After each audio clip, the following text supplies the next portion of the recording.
Bonjour, Kung Fu Lab. L'avenir du Kung Fu se joue actuellement et je pense qu'on a la bonne personne. Monsieur Itier. Oui. Auriez-vous un instant? Oui. J'ai quelques questions à vous poser. À quel sujet? Du Wushu, bien sûr. D'accord. Vous voulez parler de ceci? Exactement. Bonjour Monsieur Itier. Bonjour. Et merci d'être venu, d'avoir répondu à notre invitation. Ici, nous nous rappelons que nous sommes sur le média Kung Fu Lab. Alors, nous allons tout de suite mettre les pieds dans le plat.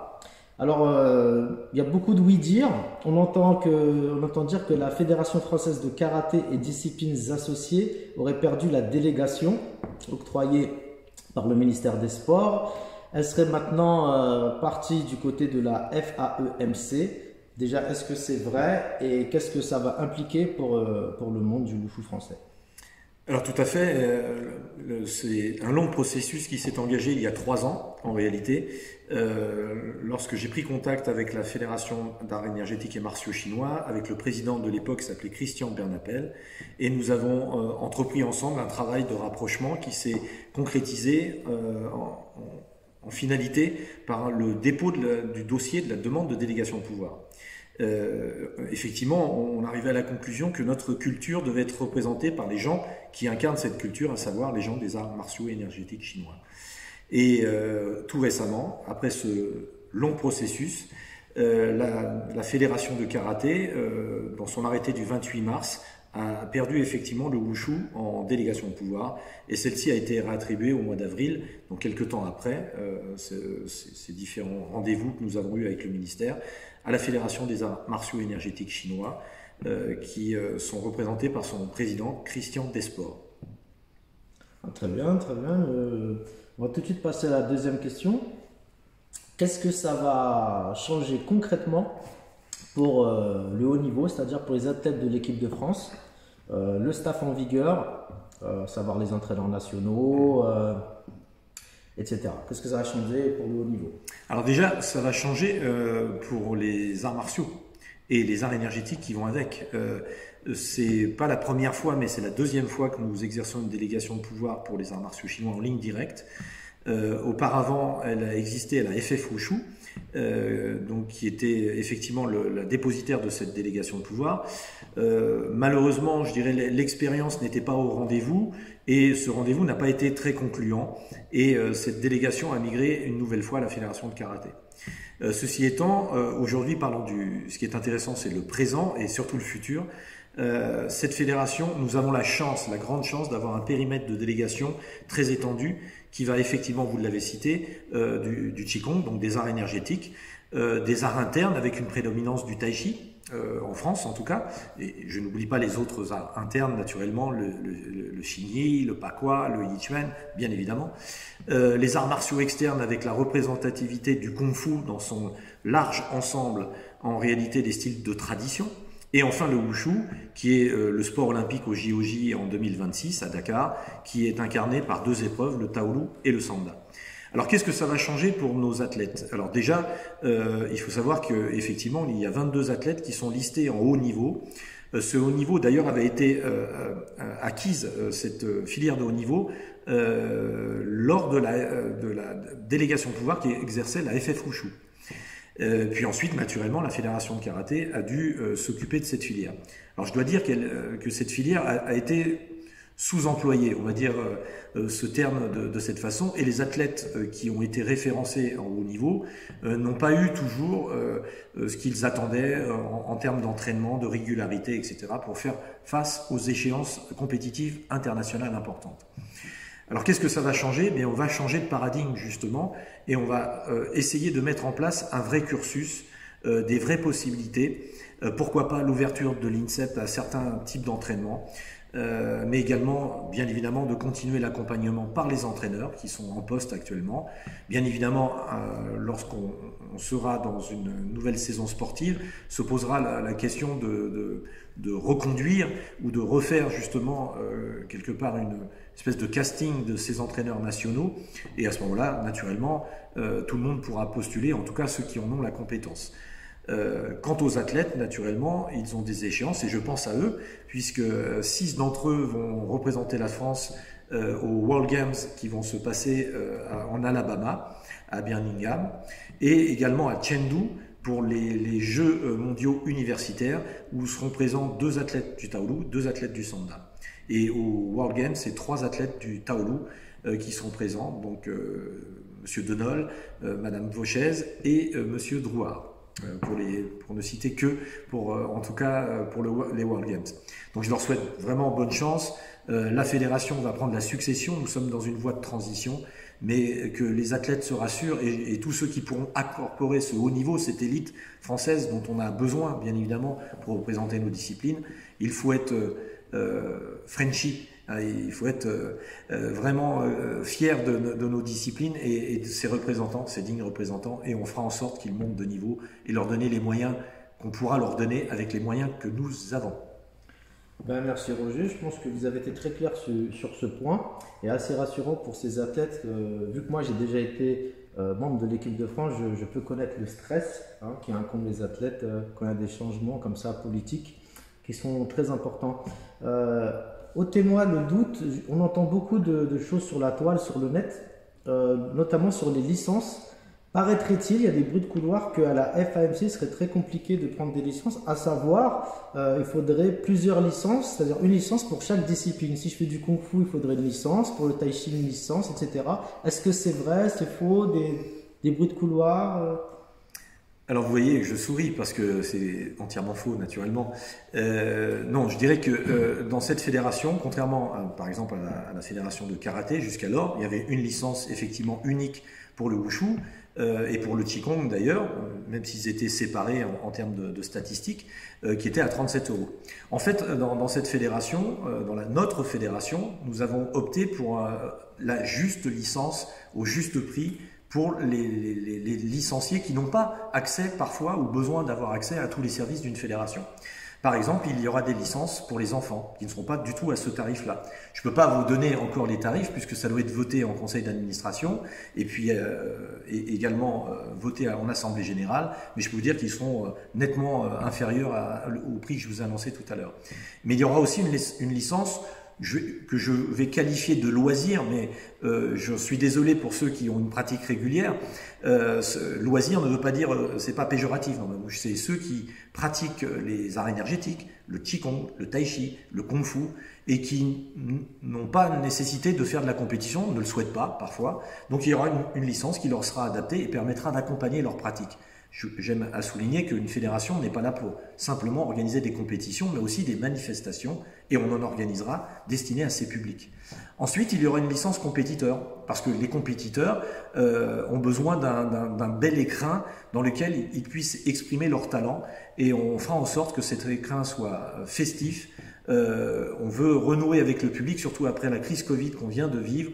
Je pense que tous les compétiteurs ou ceux qui veulent arriver à un moment pratiquer la compétition, quels que soient les domaines d'ailleurs. Il existe de la compétition en Qigong, il existe en Tai Chi, il existe en Kung Fu de tradition, il existe naturellement, bien évidemment, en Wushu sport. Donc on les accompagnera, il y aura une licence qui sera adaptée à cela. Donc en résumé, si je puis dire, une seule licence. Les gens confondent souvent, cette licence vous donne droit à accès à tous ces dispositifs fédéraux, vous saurez l'adapter en fonction de vos désirs et vos besoins, mais en même temps, effectivement, il y a une confusion, mais comme souvent c'est le cas, il y a beaucoup de confusion, beaucoup de choses qui sont dites mais pas avérées, c'est qu'on va vous demander votre pratique prédominante.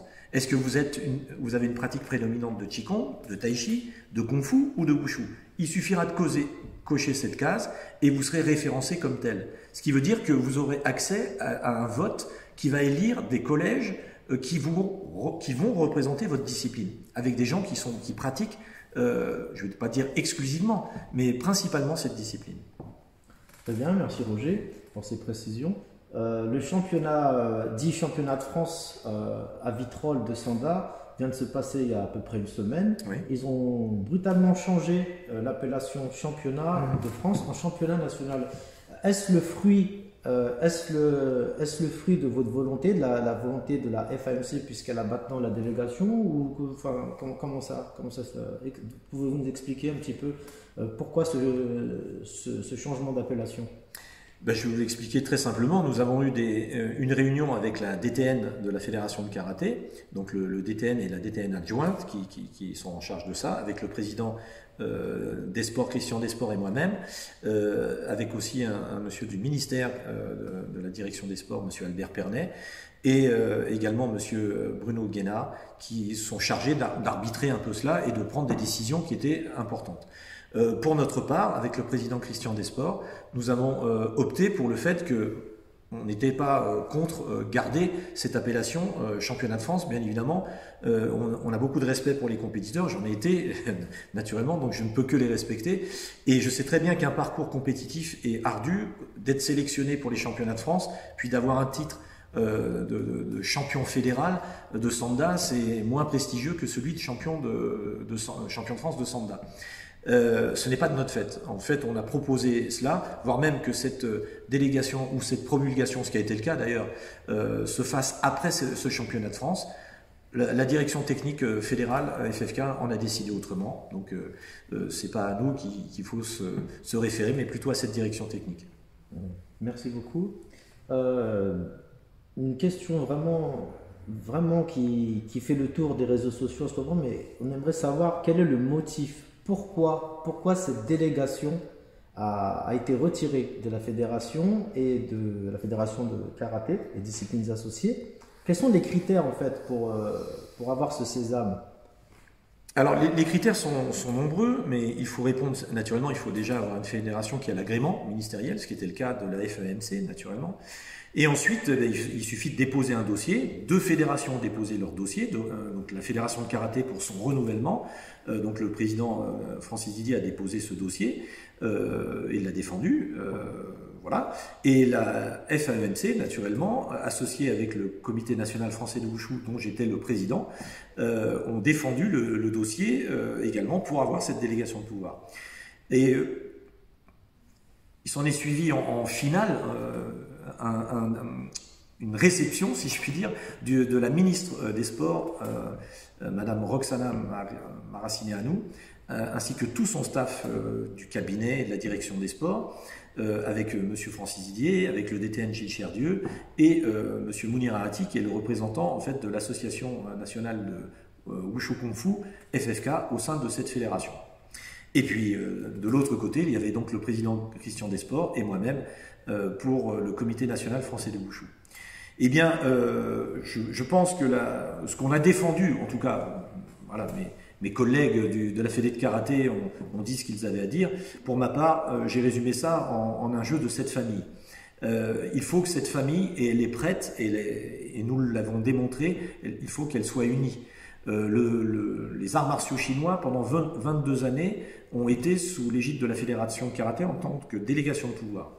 Monsieur Francis Didier l'a exercé 16 ans de manière consécutive, 4 ans en tant que DTN et 12 ans en tant que président. Que demande-t-on à un enfant de 0 à 22 ans? On lui demande un minimum d'autonomie et d'indépendance. C'est ce qu'on a simplement sollicité. Et je dirais cette famille du Wushu était prête enfin à être réunie. Toutes les conditions étaient réunies. Nous avons fait ce pas. Je l'ai fait avec le président Christian Bernapel, puis avec son successeur, monsieur Christian Desports, et nous avons déposé ce dossier et réuni cette famille. Je la résumerai comme ça. Jeu de cette famille, c'est comme si le grand-père fait du tai chi, la grand-mère fait du qigong, papa fait du sanda, maman fait du kung fu de tradition, et puis les enfants font du wushu. Donc en réalité, cette famille, qu'est-ce qu'on demande à une famille? C'est qu'elle soit unie.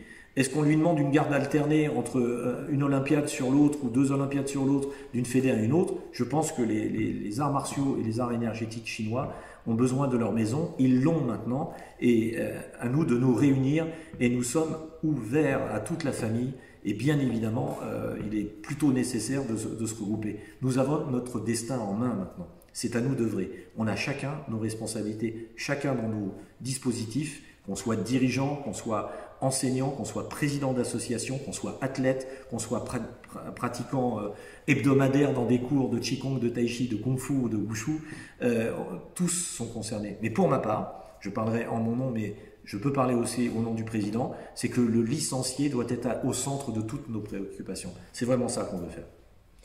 Très bien, mais puisque vous mettez le doigt dessus, plusieurs personnes adhèrent déjà. Je sais que certaines personnes sont rentrées en contact avec vous. Il y a des personnes qui, je sais aussi, car le milieu du wushu en France est vaste et varié, comme notre pratique bien évidemment, qui continuent à se tâter, se poser des questions, j'y vais pas. Qu'est-ce que vous avez envie de leur dire à ces gens-là qui parlent sur les réseaux sociaux? Roger il est comme ci, là-bas c'est comme ça, on y va pas. Ils savent peut-être pas comment rentrer en contact avec vous. Il y en a qui proposent des tours de table. La procédure, comment on fait pour adhérer, discuter, pour avancer et enfin trouver des points communs, une base solide pour avancer. Pouvez-vous, voilà, qu'est-ce que vous avez envie de leur dire à tous ces gens-là qui se posent encore la question, qui ont des craintes, voilà. Alors, je dirais déjà, en tant que pratiquant d'arts martiaux, la peur n'est jamais bonne conseillère, déjà, première des choses. Et on apprend beaucoup de choses dans les arts martiaux et surtout à être adaptatif. Donc il faut qu'on le soit et j'engage tout le monde à l'être. En réalité, c'est pas moi qui le disais, c'est Darwin. Ceux qui survivent, c'est ceux qui sont naturellement adaptatifs, mais collaboratifs également. Donc il faut collaborer dans le bon sens du terme, c'est-à-dire être acteur. Ça c'est important. C'est une façon. Alors chacun a son rôle. Chaque licencié qui grossit les rangs d'une association, eh bien rendre leur association un peu plus puissante, pérenne, stable en termes de modèle économique associatif naturellement. Donc c'est pour ça qu'il y a certaines associations qui donnent différents types de cours. Par exemple, le Qigong et le Tai Chi sont associés de fait, mais il y a aussi des gens qui pratiquent l'interne et l'externe, donc le Kung Fu et le Tai Chi par exemple, ou d'autres styles internes, d'autres qui pratiquent le Sanda et qui ne pratiquent que ça. En fait, en réalité, plutôt que de mettre des noms sur des pratiques, voyons plutôt les populations qui s'adressent à nous. En réalité, les vraies préoccupations, et je pense que c'est l'erreur majeure qui a été commise dans toutes les fédérations d'arts martiaux confondus, c'est qu'on a mis des noms de styles, et plutôt dans les arts martiaux d'ailleurs chinois, des noms de styles, des réponses styliques à des gens qui ne savaient même pas ce que veut dire Kung Fu, ce que veut dire Wushu, ce que veut dire Tai Chi, ce que veut dire Qigong, ce que veut dire Shaolin. Si, on a déjà vu des démonstrations, mais on ne rattache pas ça fatalement à un style.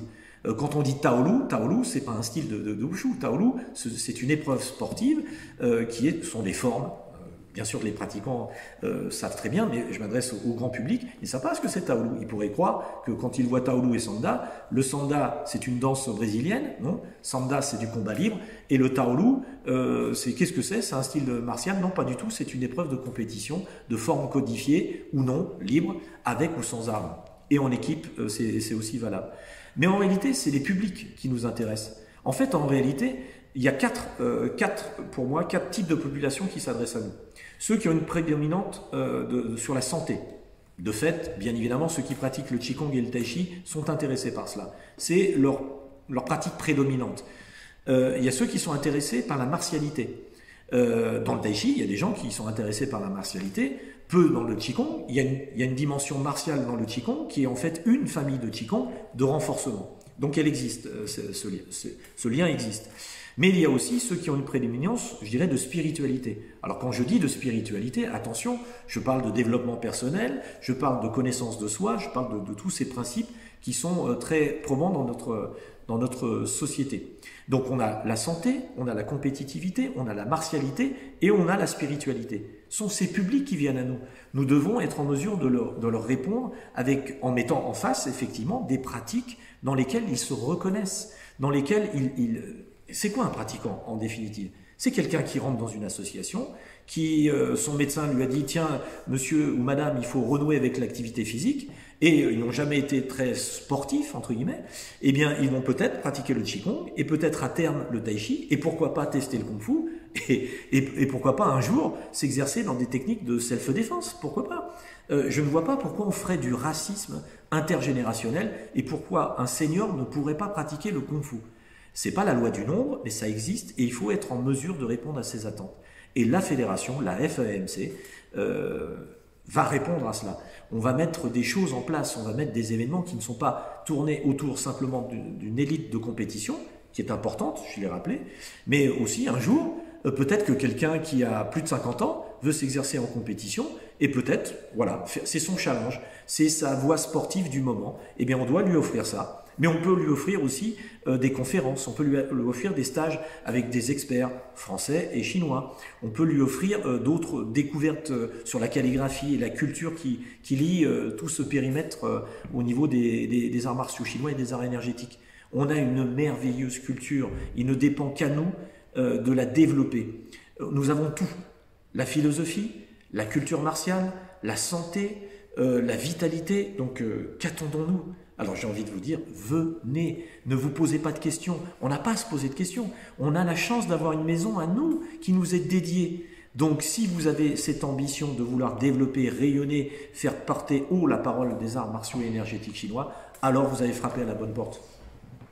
Bien, merci Roger, on a bien compris. Maintenant, le message, si je l'entends bien, c'est l'unité, c'est le rassemblement, c'est l'invitation à tous les protagonistes qui pratiquent le kung-fu en France, à savoir toutes les chapelles, bien évidemment, traditionnelles, modernes, combat, sanda, upa, tai chi, qigong.